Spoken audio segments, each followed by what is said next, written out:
week's Daily Quest, we're going to continue working on converting between fractions, decimals, and percents. Once again, like every day, here are our fraction to percent conversions that you need to have memorized in order to make your life easiest. For our conversions between fractions, decimals, and percents, we need to make sure that we have all of our fractions in simplest form.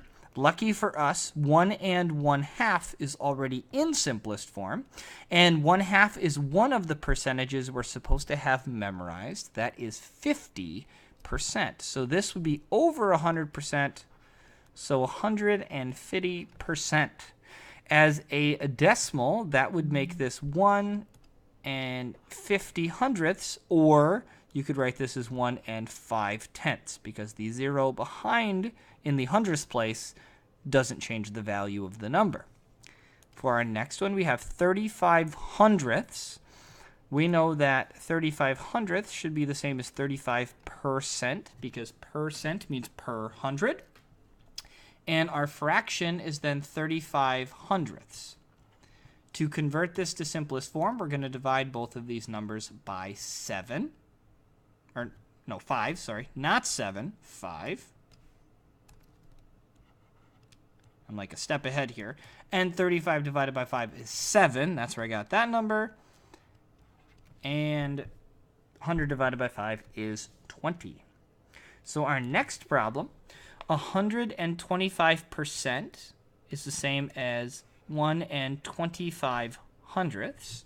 We know that 25 hundredths is one of the fractions we have memorized. That's a fourth. So this would be 1 and 1/4. And for our last one, we have 3 and 3/10. Now, we got to get this to hundredths. So if we multiply the numerator and denominator by 10, we get 3 and 30 hundredths.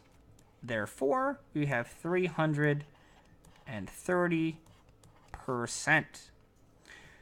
So we use this information to put things in order. So we want to convert all of these to percents. It's not the only way to do it, but I do think it's the easiest. This is already in percent form, so it's going to stay as 32.5%, or 32 and 5/10.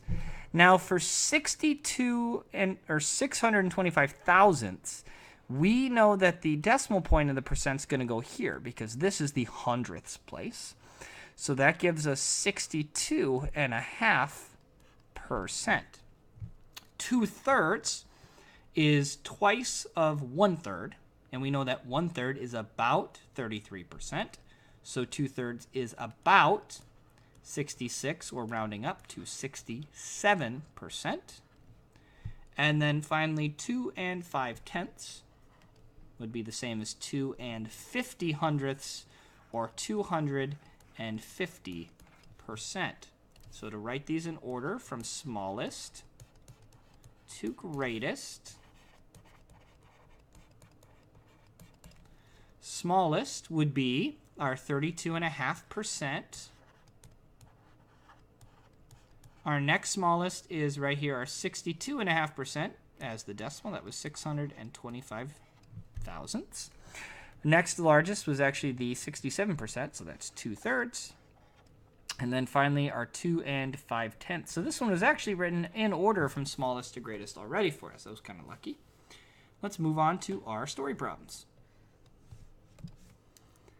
Hunter decided to play soccer at recess and shot the ball a total of 15 times. So a total of 15 times. He missed 5 of those shots. What percent of the shots did he make? Okay, so if he missed 5, that means he made 10.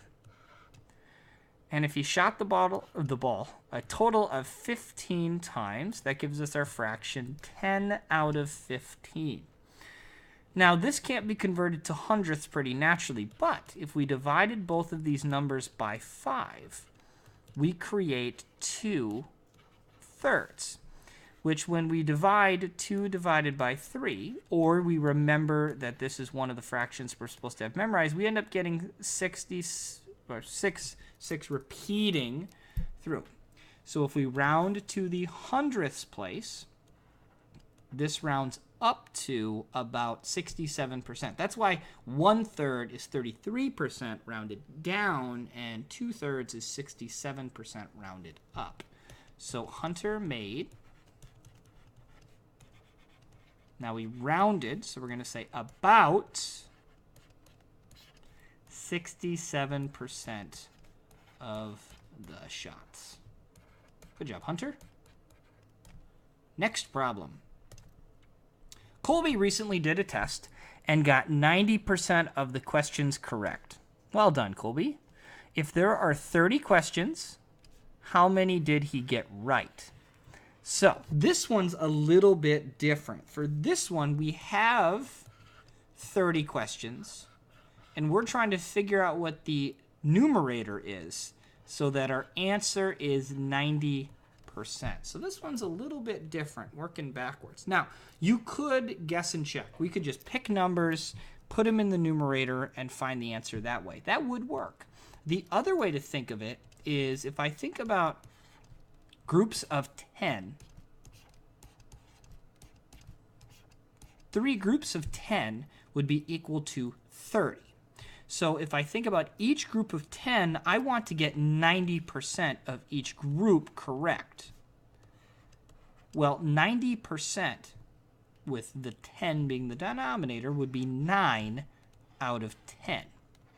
So if he got 90% plus 90% plus 90%, he would get 90% of the total correct. Therefore, 9 plus 9 plus 9 is 27 out of 30. Therefore, Colby got 27 out of 30 problems correct. Now, like I said, you could easily do guess and check here. You could pick a number, put it over 30, and then do the strategies we've done a lot before. That would work just fine. But also, you can think about if it's a multiple of 10 as your answer, you can think about out of each 10, how many do I need to get correct? So that's how I got this one. Mr. Schmidt wants to save up to buy a Nintendo Switch for his classroom. He wants to use it for his next elective. Not really. I'm making this up for a story problem. But anyway, the Switch costs $250, and he has $200 saved up right now. What percent does he have left? All right. So if I have $200 saved up, that means I have $50 left before I can buy the Switch. The Switch costs $250, so there is our fraction. So we need to figure out this as a percentage. Well, I see both of these things ending in 0, so I'm going to divide the numerator and denominator by 10 right away to get 5 out of 25. Now, there's 2 ways to get this answer. We could divide both of these numbers by 5 to get 1/5, which is on our list of memorized fractions. Or I could multiply both of these numbers by 4 to get 20 out of 100. Both of these tell me my answer is 20%. So Mr. Schmidt has 20% left to save. As always, if you have any questions, please let me know.